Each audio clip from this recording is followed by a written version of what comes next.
150 mm लेंगे, यहाँ से 150 mm। कौन सी दूरी आएगी? हर वक्त तो हम टेप और स्केल लेके नहीं रहते, तो आपके पास जो आपका पी ब्रैकेट है या डी ब्रैकेट है, वहाँ पे हमने जो लगा ब्रैकेट लगते हैं वो पी ब्रैकेट ही होते हैं।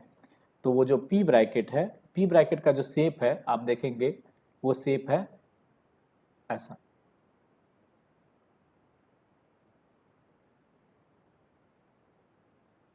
ये शेप है, ये पोर्शन इतना लंबा नहीं रहता है, थोड़ा सा मैंने ज़्यादा कर दिया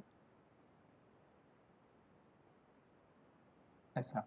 और इसके ऊपर 4 होल बने रहते हैं, 1 2 3 4।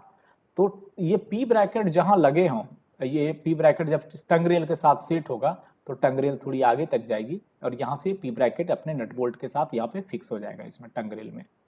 एक यहाँ लगेगा, एक यहाँ लगेगा, नट बोल्ट उसके लगे रहते हैं एडजस्टर टाइट करने के। सॉरी, एक यहाँ मुंह पे, सो वहाँ में नहीं, एक यहाँ पे और एक यहाँ पे, ये लगे रहते हैं। तो जब हम आप इसको लगा रहे हैं तो ये जो पहला वाला होल है, ये सॉरी यहाँ ये पोर्शन है ना, ये फिर हमने गलत बना दिया, ये यहाँ से बंद हो जाता है। ये पोर्शन टंग रेल का है, ये जो दिख रहा है आपको ये टंग रेल की पोर्शन है आगे तक।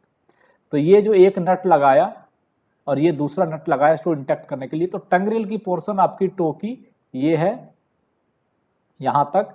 और हमने जो टेस्ट पीस लगाना है टो से 150 mm, तो जो फर्स्ट होल है, फर्स्ट होल की सेंटर को अगर आप देखें तो ये लगभग यहाँ से यहाँ 150 mm की ही पोजीशन है। तो हम 150 mm लेते हैं टो से, उसके लिए फर्स्ट होल को अप्रोक्सीमेट मान के चलते 6 इंच पे। यहाँ पे आपको टेस्ट पीस लगाना है। दूसरी चीज, आप जब अपनी टंगरेल को देखेंगे तो टंगरेल का जो शेप है, टंगरेल की शेप नीचे से अगर आप देखेंगे, थोड़ी बड़ा बना देता हूँ, ऐसे ये नीचे चला गया पोर्शन और यहाँ पे ऐसे करके कर्व है, भीतर में ग्रूव बना हुआ है, ऐसे करके ग्रूव बना हुआ है। और इसमें 2 रीब हैं, एक रीब यहाँ से, एक नीचे जो एंगल जुड़ेगा और दूसरा बीच में एक रीब रहता है लगा हुआ। तो आपकी जो टेस्ट पीस होनी चाहिए ऊपर से ये रीब तक आके रखना चाहिए, ना कि रीब के नीचे। बहुत बार क्या होगा कि आपके किसी हेल्पर को या किसी ऐसे लड़के को या किसी ऐसे जो मतलब थोड़े से रेल में हैं, कुछ जो यार्ड में अगर आ गए तो बहुत काम कर लिया, ऐसे भी बहुत लोग हैं। तो उनको आपने टेस्ट पीस लगा दी और आपने देखा कल ही मैंने टेस्ट किया था लेकिन 5 mm में आज मेरा पॉइंट ऑफिसर के सामने फेल कैसे हो गया। तो ये जो बीच वाली रीब है, अगर आप टेस्ट पीस को इसके नीचे से लगा रहे हैं तो ये 5 mm नहीं रह जाएगा, 5 mm प्लस ये रीब की विड्थ लगभग 3 mm है, 8 mm हो जाएगा। पॉइंट फेल होना ही होना है कि आपकी पॉइंट जो है पहुंचेगी नहीं, सॉरी 1.6 में भी, ये तो 5 mm में तो ऐसे भी फेल होना है, 1.6 की नीचे तक चली गई वो भी पकड़ लेगा कि पॉइंट जो है आपकी गैप अधिक दे दिया।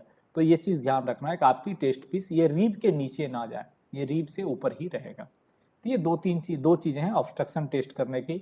और obstruction test is very very important topic हम सिग्नल वाले के लिए। अगर आपका पॉइंट किसी ऑफिसर के इंस्पेक्शन में फेल नहीं होता है देन योर नौकरी इज सेफ। बाकी छोटी मोटी गलतियों के लिए 2-4 बातें सुनने के लिए मिल सकती है but you never get chargesheet.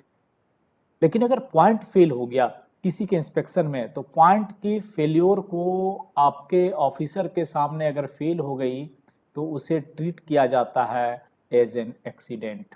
ये पक्की ध्यान रखिए, उसे एज एन एक्सीडेंट ट्रीट किया जाता है कि आपने गाड़ी को गिरा दिया। So you may be major chargesheeted.